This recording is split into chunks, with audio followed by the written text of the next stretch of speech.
धरणगोती ग्रामपंचायत निवडणुकीची चाहूल, पात्र नेतृत्वाला संधी की पुन्हा राजकारणाचा सुद्धा माहीत नसणाऱ्या अशिक्षितांवरच पक्षाची मर्जी. धरणगोती ग्रामपंचायत निवडणुकीची प्रक्रिया लवकरच सुरू होण्याची शक्यता असून गावातील राजकीय वातावरण तापू लागले आहे. आरक्षण जाहीर झाल्यानंतर इच्छुक उमेदवारांनी मोर्चे बांधणी सुरू केली असून विविध पक्षाच्या तिकिटासाठी नेत्यांच्या भेटीगाठी वाढल्या आहेत.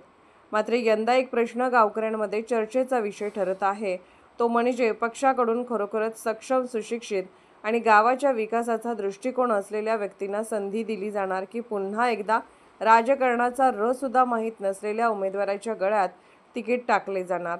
ग्रामपंचायत ही गावाच्या विकासाची पहिली पायरी मानली जाते. गावातील पाणी, रस्ते, स्वच्छता, शिक्षण, आरोग्य आणि विविध विकास कामांचे नियोजन करणारी ही महत्त्वाची संस्था आहे.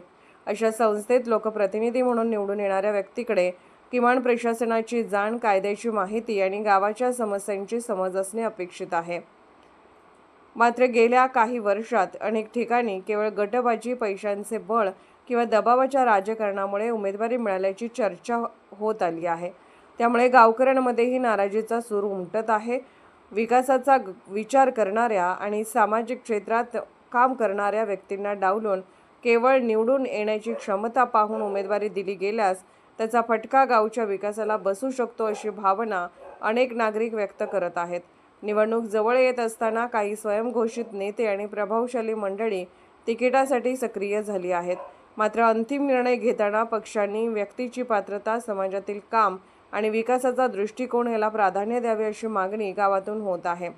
आता पाहणे महत्त्वाचे ठरणार आहे की धरणगोतीच्या राजकारणात यावेळी विकासाभिमुख, सुशिक्षित आणि दूरदृष्टी असलेल्या नेतृत्वाला संधी मिळते की पुन्हा एकदा केवळ गटबाजी आणि दबावाच्या राजकारणालाच प्राधान्य दिले जाते.